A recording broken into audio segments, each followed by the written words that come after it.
Mačka, ktorá vás zaujme už na prvý pohľad, má kučeravú srsť a v tvári výraz pripomínajúci jodu. Okrem vzhľadu si vás však získa aj veľmi priateľskou a empatickou povahou. Poďme spoznať Devon Rex.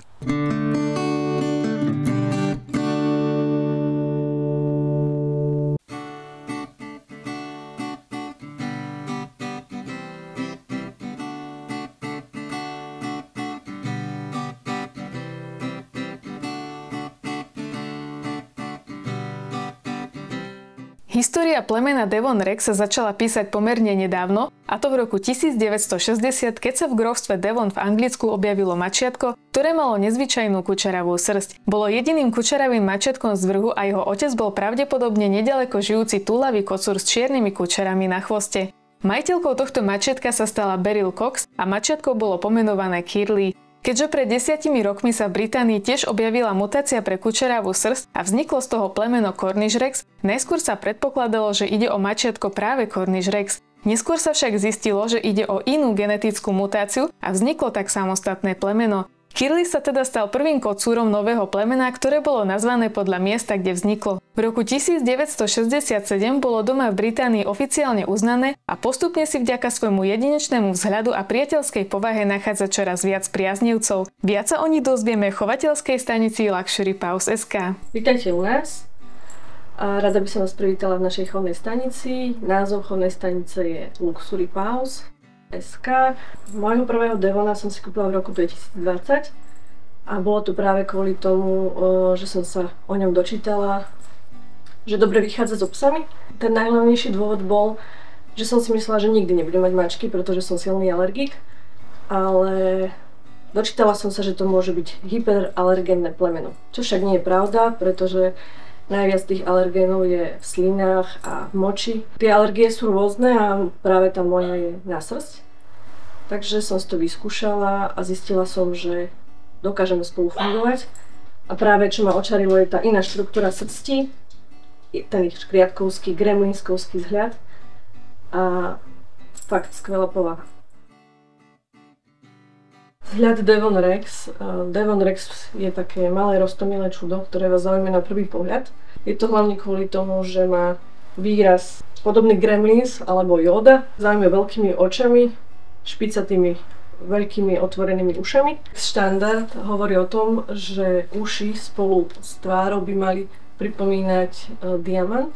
Veľmi dôležité je, aby mali nízko posadené uši, pekný stop na nose a výraznú bradu. Stavba tela je elegantná, na 4 nohách, telo musí byť ale kompaktné, samičky sú menšie, majú okolo 2,5 až 3,5 kg, samci mávajú viac, môže byť do tých 5 kg. Srsť by mala byť vlnitá, celé telo by malo byť pokryté srsťou, ale práve Devon medzi ušami tú srsť častokrát nemá. Uznávané sú všetky farebné varianty. Devon Rex môže byť s bielou, on môže byť s čiernou, môže byť celý biely, celý čierny. Oči takisto môžu byť modré pri siamských svarbeniach. A môžu mať aj heterochómiu, jedno oko napríklad modré, druhé zelené. A takisto môžu mať srsť, ktorá je s prímesou striebra napríklad. Majú aj skrátené hmatové fúzy, čo je spôsobené štruktúrou ich srsti. Devoni sa veľmi dobre orientujú v priestore aj napriek tomu, že tie hmatové fúzy môžu byť skrátené. Ich telesná teplota je vyššia, nemajú veľmi dobrú termoreguláciu, preto by nemali byť v žiadnom prípade chované v exteriéri, ale iba v interiéri, pretože v lete sa môžu veľmi ľahko prehriať a v zime teda môže dôjsť ľahko k podchladeniu. Je to spôsobené aj tým, že teda tá srdc nie je taká ako zvyčajná. Táto vyššia teplota spôsobuje aj to, že majú teda vyšší apetít. Radi vysoko skáču, preto každý chovateľ Devonov by mal mať vysoké škrábadlá, pretože radi majú prehľad.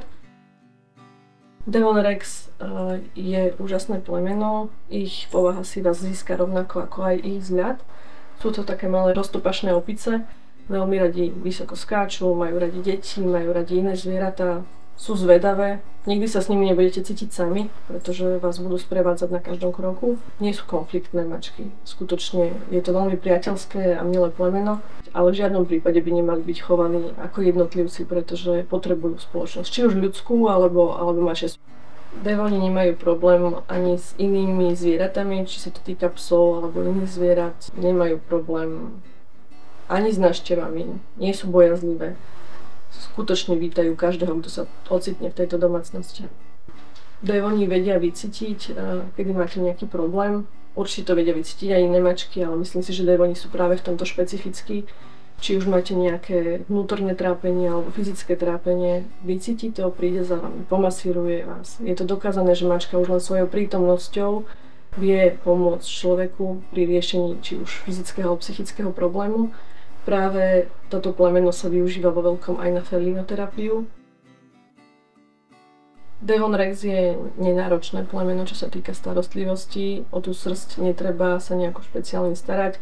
Ja tým, že som alergička, tak moje mačky sú zvyknuté aj na kúpanie, pretože tým pádom ich zbavujem tých alergénov, nerobím to absolútne žiadny problém, ale netreba srsť ani vyčesávať, nejak špeciálne sa o ňu starať, skutočne postačuje hladkanie. Čo sa týka nejakej inej starostlivosti, samozrejme tým, že majú veľké otvorené uši, tak ich treba čistiť a na očiach bývajú ospalky. Súvisí to s tým nosom a s tou dĺžkou nosa. Čím je ten profil v podstate extrémnejší, tak tým sa tie ospalky pri tých očiach robia viac. Starostlivosť o pazuriky, tým, že ich máme vnútri, aby nepoškrabali nábytok, tak pazuriky strihame, je to povinné, aj keď idete na výstavu, takisto sú na to zvyknuté, nie je s tým absolútne žiadny problém.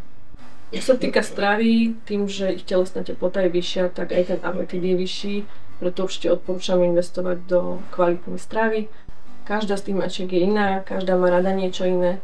Jedna preferuje mäso, jedna preferuje konzervy, jedna granule, takže ja už sa tomu musím prispôsobiť, ale určite treba investovať do kvalitnej stravy, pretože sa to odrazí na zdraví mačky a tým menej je potom náročná tá starostlivosť u toho veterinára. Čo sa týka ochorení, ja svoje chovné mačky dávam všetky testovať na kompletný DNA profil v Amerike, pretože si chcem byť istá, teda, že tam nie je žiadna dedičná predispozícia. Devoni sú všeobecne zdravé plemeno, sú náchylnejšie na HCM, čo je ochorenie srdca.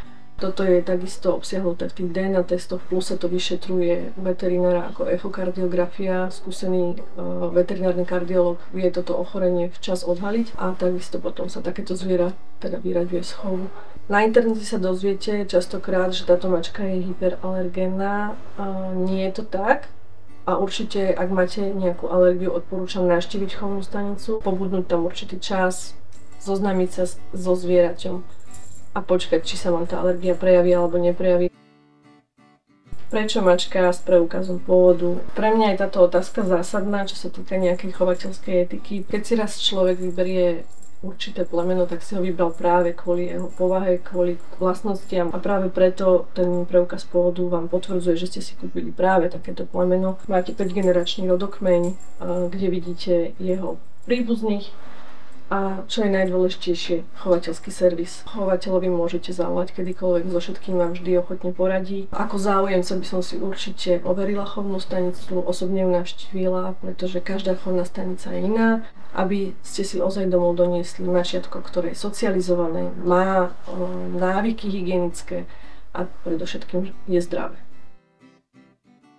Pre koho je Devon Rex vhodný? Určite ho odporúčam pre rodiny s deťmi, pre páry, pre osoby, ktoré žijú napríklad sami a potrebujú spoločnosť a trávia hlavne čas doma. Neodporúčam ho ľuďom, ktorí veľa cestujú, ktorí majú radi vonkajšie aktivity a teda doma trávia málo času. Mačka trpí tým, keď je sama a neodporúčam ho ani ľuďom, ktorí potrebujú neustály poriadok a myslia si, že mačku naučia neskákať napríklad na kuchynskú linku, pretože u tohto plemena neviem, či sa to niekomu podarí.